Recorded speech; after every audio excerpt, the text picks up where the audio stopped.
It's interesting, Zane, how differently Gorbachev is thought of outside of Russia than he's thought of inside of Russia. I mean, one of the things that always surprised me when I visited Russia was that Stalin was held in much higher esteem than I expected, and Gorbachev was held in much lower esteem than I expected. Gorbachev is viewed internally as a naive, somewhat inept, unrealistic politician. He's blamed for not only the collapse of the Soviet Union, he's also blamed for the chaos that ensued, the economic collapse that ensued, the not only breakup of the Soviet Union, but Russia's diminished role in the world. So it was Khrushchev who said that the dissolution of the Soviet Union was the greatest geopolitical tragedy of the 20th century. And that's a common view inside of Russia. Outside of Russia, Gorbachev is viewed as a transformative visionary, as a heroic figure. Again, outside of Russia, he's also viewed, though, as largely a failure, as somebody who he succeeded in overseeing the end of the Soviet Union and the end of the Warsaw Pact with limited bloodshed. People often say there was no bloodshed, but we know that's not true. There was some internal crackdown inside the Soviet Union, although he didn't intervene outside the Soviet Union. But he oversaw a peaceful transformation that people thought was not possible. So that was remarkable. However, it was seen in the West as a victory. And what Reagan said was, how do I think of the Soviet Union? I think of it as we win and you lose. And that was the attitude. George H.W. Bush, to his credit, did not fall into that. He said, I didn't go jumping up and down and celebrating and rubbing it into Gorbachev's face. And that was important that he didn't do that. But from the Western perspective, this was the triumph. The Cold War was over. The West had won. Capitalism was triumphant, and NATO was in its ascendancy. So that's in some ways a fortunate legacy, and in some ways an unfortunate legacy. So Gorbachev is correctly viewed as an ambivalent and contradictory figure. However, from a humanitarian standpoint, from the standpoint of the planet, he's the only leader really to have spoken for the interests of humanity in the last 50 years. I mean, he's exactly what the world needs and exactly what is missing. He won the Nobel Peace Prize in 1990 for his great efforts for world peace. But if you look at all of the obituaries and all the articles, everybody has written about Gorbachev. And what they mostly focus on is his failure to reform the Soviet system without triggering a collapse. So they're all looking at how this went wrong and what mistakes he made. And I think that's the wrong approach. We can talk about that because it's not insignificant, but it's not the heart of who this was and why this man was such a huge figure. And it's not only because he gave Oliver and me the first blurb on Untold History. He said, and I felt like a made man. We got the blurb from Gorbachev. He said, Oliver Stone and Peter Kuznick provide a critical overview of U.S. foreign policy during the past few decades. There's much here to reflect upon. Such a perspective is indispensable. At stake is whether the United States will choose to be the policeman of a Pax Americana, which is a recipe for disaster, or partner with other nations on the way to a safer, more just, and sustainable future. So, that was our first blurb that we got. And and Gorbachev understood what we were saying. And really, when you look at who we adulate in our work, You can say there are things about William Jennings Bryan as an anti-imperialist, Roosevelt, Henry Wallace, certainly, John Kennedy in the last year of his presidency, and Gorbachev. Gorbachev is in many ways the most visionary international leader of them all. And he was up against tremendous odds. Okay, so he's born in 1931 in southern Russia, not that far from the Ukrainian border. And his family, his mother's side came from Ukraine. His father's side were Russians. And he was a typical product of the Soviet system in many ways, the best of it. And he went to high school and they elevated him and he was doing very well. And then he worked on running combines on collective farms as a teenager. He lived through World War II. His father was wounded in the Red Army. He was 14 years old when the triumph over Nazism occurred in 1945. So he was a young man, went to Lomonosov, Moscow State University, the best university. There he studied law and met his future wife, Raisa. And she was a philosophy student and tied him with other intellectual circles. But he made his way up through the party locally, and then after in a two-year period, 3 Soviet leaders died. So what you're dealing with is this gerontocracy. You're dealing with these octogenarians, and then Gorbachev, who's in his mid-50s, I think he was 54 at the time, when he comes to power in 1985.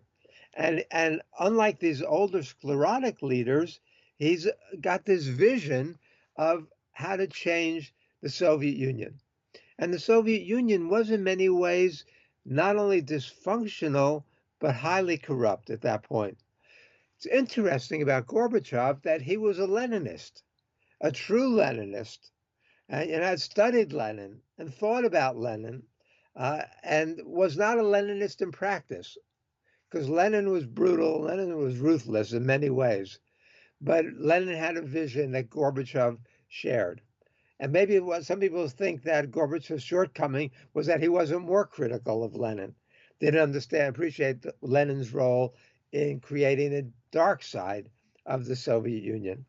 But as General Secretary, as head of state there, he got access to all of the files on Stalin, and he read them, and he studied them, and he was horrified by what he saw.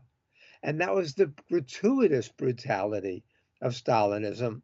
The fact that, as he discovered, the people were not being killed and executed for crimes that they committed, but because the local police and the regional police had a quota of how many people they were supposed to execute. They were supposed to arrest and execute. I mean, he was horrified by the excessive brutality and the thoughtless, mindless brutality of Stalinism.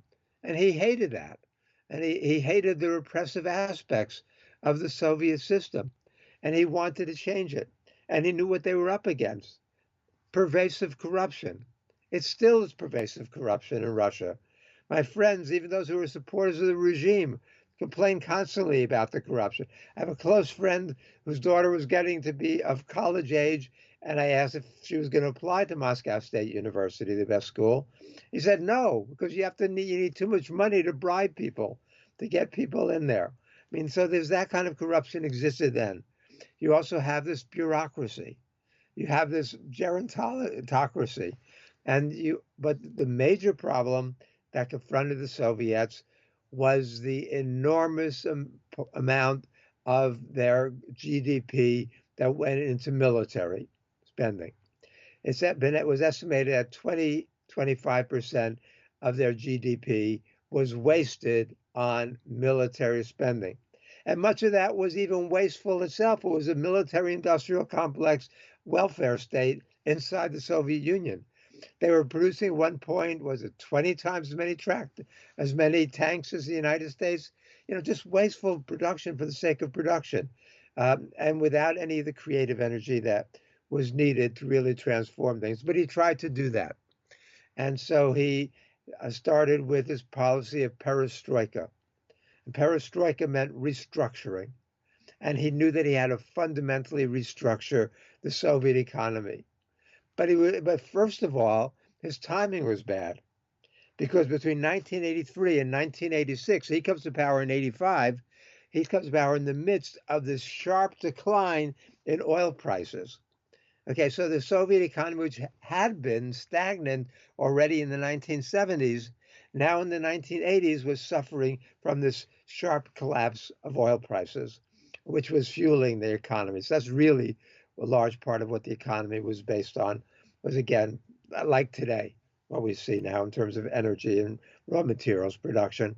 So it was not a vibrant economy, and he tried to restructure it, but was up against all the bureaucratic inefficiency and obstacles and stagnation, and made some progress in that regard, but not nearly enough progress. And the thing about him was that he believed in socialism. He was a democratic socialist of the very, very best type. And he had this vision that the Soviet Union he didn't want to dismantle the Soviet Union. That was never part of his vision. He wanted to reform it, make it more democratic, make it more open. And that was the second part of his program, which was glasnost. And that was openness. That was transparency. So under Gorbachev, they did away with the censorship. I mean, it was a tightly controlled, censored society, and he did away with that. And he did away with, he instituted political reforms that had free and fair elections, something I wish we would have in other parts of the world. And he was able to implement that, and he became president and was elected, and was in many ways quite popular. Uh, However, was up against forces that were beyond his control, and he unleashed those forces. What you saw was a flourishing during those years, 88, 89, 90, flourishing of intellectual thought and ferment and creativity and dissent and challenging things and exposing the Stalinist legacy in history. So, I mean, this was an exciting period. However, the forces that he unleashed were moving too quickly. And he did the same thing internationally. And he goes to Germany. Well, he begins earlier than that. And he goes to Germany and talks about people are going to be given the freedom to create their own systems, and we're not going to stop that. We're not going to repress it. And the Germans picked up on that. And the Berlin Wall comes down. But we saw that we saw that in the Czech Republic. We saw that in Romania. We saw that across the Warsaw Pact nations. And there he did not intervene. And that was much to his credit. He understood the forces of history. The thing about him is that he was not only a true Democrat, he was a true idealist. He had this idealistic sense of human beings and human potential. And he believed that human nature was positive, that humans were loving people and could organize the planet in a much more positive way. So he was deep down a man of democracy, a man of peace, a man of vision, a caring, humane man. But inside the Soviet Union, he was not seen as positively. For example, he seemed to be a country bumpkin in certain ways. He was considered to be a terrible interviewee because he rambled, he never completed his sentences, he would go off on tangents, and his accent made him seem inside the Soviet Union that he was not a sophisticated world leader. But from the outside, where we saw his words as they were translated, he was a man of extraordinary vision, and the world saw that, and the world appreciated that.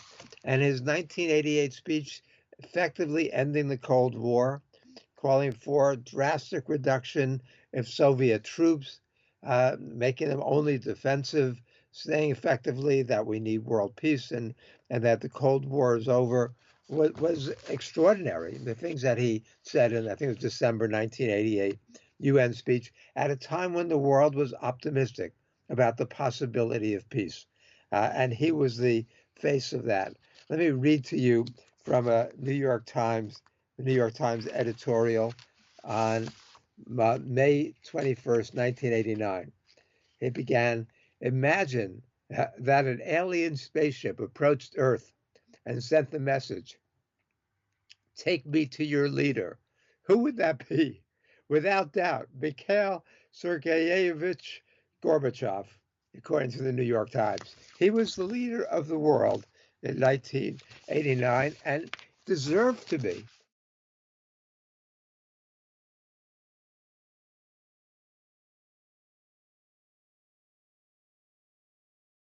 The part of his legacy that is not being talked about or written about or appreciated sufficiently was what he did for not only world peace but nuclear disarmament.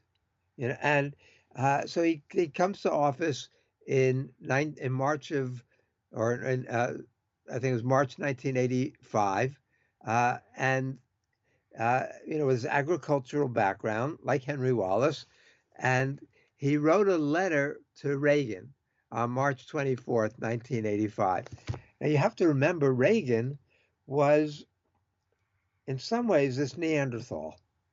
I mean, Reagan, a very simple-minded man, okay, and but truly believed American exceptionalism, believed American goodness, American mission, wanted the United States to dominate the world, and thought that believed his own rhetoric about American democracy and capitalism. But he also called the Soviet Union the evil empire and oversaw a massive increase in U.S. military spending, nuclear spending, other arms spending, U.S. interventions around the world, especially in Central America, obscene, supporting death squads and awful things, overthrowing governments in Central America, but also elsewhere, overseeing what was happening with the Pakistanis in Afghanistan, and and so Reagan had really reignited the Cold War in many ways. And with Able Archer and other nuclear exercises, we were very close to war in the early 1980s. But Reagan was starting to soften a little bit and have some doubts. And his wife and others, Deaver and others, prevailed upon him and took him a little bit away from the hardline right-wing extremists who oversaw really a lot of what was going on in his administration. So here comes Gorbachev, and on March 24th, shortly after taking office, he writes to Reagan, our countries are different by their social systems, by the ideologies in them, but we believe that this should not be a reason for animosity. Each social system has a right to life, and it should prove its advantages not by force, not by military means, but on the path of peaceful competition with the other system.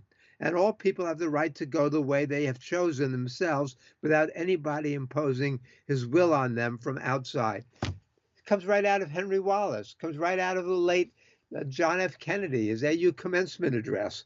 And he goes on, and he really channels Kennedy when he says in October, another letter to Reagan, he says, we must proceed from the objective fact that we all live on the same planet and must learn to live together. Exactly what Kennedy says in his haunting words at his AU commencement address. And he knew that one of the main obstacles to what he was envisioning, and one of the main dangers of what the U.S. was doing, was Star Wars. He hated Star Wars. He knew that the Soviets could overwhelm Star Wars. The Star Wars was a fantasy that, in terms of the first strike, it was meaningless, because if the Soviets could just send up thousands of decoys, and Star Wars could not tell the difference. So it would not be useful as a first strike. However, if the Soviets if the U.S. attacked the Soviet Union, and the Soviet Union had a limited retaliatory capability, then Star Wars could maybe be effective in taking out the few Soviet missiles or SLBMs that could be launched in retaliation against the U.S. first strike. And so he was very much opposed to it in that way. But Reagan was obsessed with it. This was Reagan's baby. And so they first met in Geneva. The first summit was November of 1985. And it was very friendly.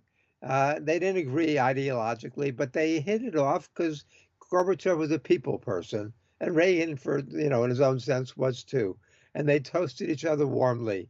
And Reagan talked about the Battle of Stalingrad. They were off to a good start. And and clearly, what Gorbachev was envisioning was working with the Americans as partners for a new détente, a new era of peace and collaboration. So he decides to push his peace offensive. And in January of 1986, he wrote to Reagan offering, he says, a concrete program for the complete liquidation of nuclear weapons throughout the world before the end of the present century. Who else talked like that and meant it? Gorbachev did. And he proposed removing all US and Soviet intermediate range ballistic missiles from Europe, ending nuclear testing, sharply reducing strategic weapons, changing the ABM treaty to allow the US to continue research on Star Wars, but banning deployment for 15 years. And so he already imposed a unilateral nuclear testing moratorium. But the U.S. didn't respond very favorably to that.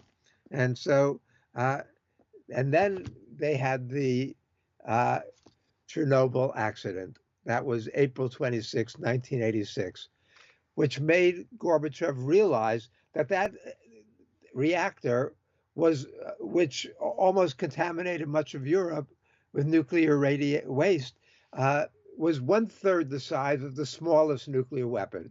So it was just reinforced his sense that these hellish weapons have got to be eliminated. And so he and Reagan met again in Reykjavik, Iceland, in October of 1986. And this was the extraordinary meeting. And Gorbachev comes there with this very bold proposal for effectively sharply reducing nuclear weapons. And Reagan is thrown by it. And he looks through his file card. He starts dropping them on the floor. And he has no response because they didn't expect the Russians to come up with such a visionary proposal for peace and eliminating nuclear weapons. And so Reagan, can't find the answer and finally fumbles around. And so Gorbachev offered to cut strategic offensive arms in half, eliminate all intermediate range ballistic missiles in Europe, although allowing Britain and France to maintain their arsenals, freeze short-range missiles, stop nuclear testing, allow on-site inspections, as the Americans had been demanding, and limit SDI testing to the lab for the next 10 years. Paul Nitze, the notorious hawk, says, this is the best offer we've received in 25 years. Let's go for it. And Reagan then says, well, don't worry about SDI. We'll share it with you. And Gorbachev finally explodes. According to Jack Matlock, the U.S. ambassador, who was an advisor to Reagan there at Reykjavik, he says, Gorbachev finally exploded. Excuse me, Mr. President, he said, his voice rising, but I cannot take your idea of sharing SDI seriously. You are not willing to share with us oil well equipment, digitally guided machine tools, or even milking machines. Sharing SDI would provoke a second American Revolution. Let's be realistic and pragmatic. And so they had more meetings. And George Shultz and others said to Reagan, these are great offers that Gorbachev is making, that he's sincere. And they finally came up with the idea that they would he proposed eliminating all offensive strategic nuclear weapons within 5 years, eliminating half of them within 5 years, and all of them within 10 years. And Reagan insisted but he said, you have to limit SDI to the laboratory. You cannot weaponize space. You cannot do this. And as Richard Rhodes, who I don't often agree with, and not always, wisely said, the agreement broke down because Reagan refused to limit Star Wars to laboratory for 10 years at a time when it had barely even entered the laboratory. And because of that, we came so close to eliminating nuclear weapons. George Shultz, Secretary of State, said, let's do it. Let's take their agreement. Let's eliminate nuclear weapons. Soviet Foreign Minister Shevardnadze commented very emotionally. He said that future generations, reading the minutes of meetings and seeing how close we came to eliminating nuclear weapons, would never forgive us if we didn't come to an agreement. And we shouldn't forgive them because they came so effing close to eliminating nuclear weapons. Now the world is again on the brink of nuclear war. Now people, for the first time in decades, are really taking seriously the threat of nuclear war. World War III over Ukraine, World War III over Taiwan, and we almost eliminated this. And so Gorbachev kept saying, let's go back in, let's sign this now. And Reagan refused. He says, I'm extremely sorry, but I can't do it. And it's tragic. When Gorbachev got back to the Soviet Union, he briefed the Politburo, and he said that that Reagan exhibited extreme primitivism, a caveman outlook, and intellectual impotence. He said they thought they could take advantage of Soviets' internal difficulties. He said that the United States believed it could exhaust us economically via an arms race, create obstacles for Gorbachev and for the entire Soviet leadership, undermine its plans for resolving economic and social problems, thereby provoke popular discontent in the Soviet Union. He said the representatives of the American administration are people without conscience, with no morale. Their line is the one of pressure, deceit, or greedy mercantilism. But he hoped to go back into these negotiations, but then the Iran-Contra scandal hit, and the Reagan administration was as good as finished. They did go back and had the INF treaty, which was an important. They eliminated an entire category of nuclear weapons. That was important. But compared to what Gorbachev's vision was, they achieved very little. And then Gorbachev gets ousted. Soviet Union collapses. Warsaw Pact collapses. Governments are overturned. Berlin Wall is torn down, and Gorbachev, and now under Putin, pretty much everything that Gorbachev had believed in and tried to achieve has been destroyed. So it's a tragic legacy, but his greatness should not be diminished and should be appreciated.